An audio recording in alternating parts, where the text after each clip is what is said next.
இறைவனுக்கு நன்றி. ரொம்ப அழகான ஒரு தருணம். இதே மேடையில் நிறைய விழாக்கள் நடந்திருக்கு, நானும் கலந்துட்டு இருந்திருக்கேன். இது ரொம்ப ஸ்பெஷலாக நினைக்கிறேன். இந்த மாதிரி படைப்புக்குள்ளே இருக்கிறது, அதுக்கு ஒரு அருள் இருக்கணும்.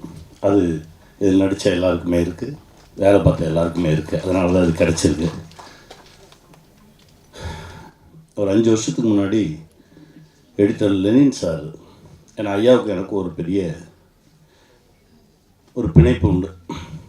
நான் எங்கேயாவது தடுமாறும் போதெல்லாம் ஐயா வந்துடுவார். இப்போ கூட ஒரு 10 நாள் முன்னாடி மேட்டுப்பாளையத்தில் படப்பிடிப்பில் இருந்தேன். எங்கேருந்து வந்தாங்கன்னு தெரில, திடீர்னு வந்தாங்க.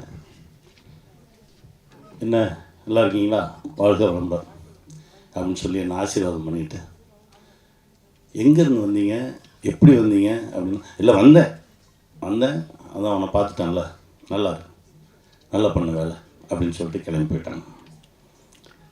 அந்த மாதிரி தான் திடீர்னு ஒரு நாள் எனக்கு ஒரு ஃபோன் வந்தது. நான் பொள்ளாச்சியில் இருக்கேன், ஆழியாரில் இருக்கேன், கொஞ்சம் வர முடியுமா அப்படின்னாங்க. வரேன் அப்படின்னு சொல்லிட்டு கிளம்பி போனோடனே எனக்கு ஒரு சர்ப்ரைஸான ஒரு விஷயத்தை முன்னாடி வச்சாங்க. மகரிஷி ஐயாவுடைய வாழ்க்கை வரலாறு படமாக பண்ணணும் அப்படின்னாங்க. ரொம்ப வியப்பாக இருந்தது. ஐயா பாக்யராஜ் சார் சொன்ன மாதிரி முதல்ல நான் படிக்கணும் அப்படின்னு எனக்கு நிறைய புத்தகங்கள் தரப்பட்டது.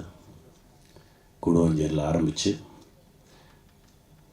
அங்கே போய் ஆழியாரில் போய் அந்த அறிவு திருக்கோயில் உருவான விதம் வரைக்கும் முழுசும் படிச்சுட்டு ரொம்ப பிரமிப்பாக இருந்தது. சரி எடுப்போம், அதற்கான வேலைகளில் இறங்குவோம், அதை பற்றி கொஞ்சம் ஸ்கிரிப்ட் ஒர்க்கெல்லாம் பண்ண ஆரம்பித்தோம். அப்புறம் கொஞ்சம் வேலைகள் வேறு விஷயங்கள்லாம் நடந்து அதை முன்னெடுக்க முடியாமல் போயிடுச்சு. அநேகமாக பாரதி தான் பண்ணுவார்னு நினைக்கிறேன். அதையும் அவ்வளோ விஷயங்கள் ரொம்ப வியப்பாக இருந்தது, ரொம்ப சந்தோஷமாக இருந்தது. அதற்கு பிறகு வேறு பயணங்கள். திடீர்னு ஒரு நாள் இப்போ எழில் அண்ணன் சொன்ன மாதிரி ஒரு மாதிரி குழப்பமாக இருந்தது. நான் எப்போவுமே ஒரு 5-6 வேலை பார்ப்பேன் ஒரே டைமில். இங்கே ஒரு ஒர்க் பண்ணிகிட்டு இருப்பேன், அடுத்து வேறு ஒரு வேலையை பார்ப்பேன். அப்படி எல்லாமே நடந்துகிட்டே இருக்கும், ஆனால் சரியாக நடக்கும். ஒரு ஓராண்டுக்கு முன்னாடி இதே 5-6 வேலை தான் பார்க்குறேன், ஆனால் தப்பாக பார்க்குறேன். ஒரே குழப்பமாக இருந்தது. அப்போது திரும்ப ஐயா லெனின் அவர்கள் வந்தார்கள். என்ன அப்படின்னாங்க. இல்லை ஒரே குழப்பமாக இருக்குது, நான் இப்படியெல்லாம் குழம்ப மாட்டேன், நான் ரொம்ப ஃபாஸ்ட்டாக இருப்பேன், ஒரு நாளைக்கு ஒரு 18 மணி நேரம் வேலை பார்ப்பேன், ஆனால் அசரவே மாட்டேன், ஆனால் என்னன்னு தெரியல, இப்போ நிறையா குழப்பங்களாக இருக்குது அப்படின்னா. சரி ஒன்றும் இல்லை வா அப்படின்னு சொல்லி தான் எனக்கு எங்கள் அண்ணா ராஜசேகர் அண்ணாவை அறிமுகப்படுத்தினார். ஐயா பாலாஜாவை, அம்மா ஜெயந்தி அம்மா, சகோதரி விஜி, இவங்க எல்லாத்தையும் அறிமுகப்படுத்தி எனக்கு ஒரு 7 நாள் கிளாஸ் நான் மனவளக்கலை கற்றுக்கிட்டேன். ரொம்ப மகிழ்ச்சியாக இருந்தது. என் கூட 7 நாள் அவரும் இருந்தார், லெனின் சார் இருந்தார். இப்படி பண்ணு, இது பண்ணு சொல்லி எனக்கு ஒரு சின்ன குழந்தைக்கு சொல்லிக் கொடுக்குற மாதிரி எல்லாம் சொல்லி கொடுத்து அந்த பிரச்சனையிலேருந்து கொஞ்சம் வெளியில் வந்து அடுத்தடுத்த தளங்களுக்கு பறக்க ஆரம்பித்தோம். இப்போது ஒரு 3 நாள் முன்னாடி தான் அந்த இன்விடேஷன் வந்தது. நான் எங்கேயோ இருந்தேன், ஆனால் என்னமோ தெரில, வரணும்னு நினச்சேன், வந்துட்டேன், அவ்வளோதான். அது நடந்துருக்கு. ஏன் சொல்கிறேன் அப்படின்னா, இதை கொண்டு போய் சேர்க்கணுன்றாங்க. நம்ம கொண்டு போய் எல்லாம் சேர்க்க வேண்டாம், தானாக நடக்கும். அது எல்லாத்தையும் இழுத்துக்கும். அதற்கு தகுதியானவர்கள் தானாக வந்து சேர்ந்துருவாங்க. அது அப்படி தான் நடக்கும். அவ்வளோ பெரிய சக்தி அது. அதை நம்மளாலாம் தூக்கிட்டுலாம் போய் சேர்த்துட முடியாது. அதுவாக நடக்கும். தனக்கு யார் தேவையோ அதுவாக இழுத்துக்கும். அது ஒரு மிகப்பெரிய காந்தம். அப்படி தான் நான் பார்க்குறேன்.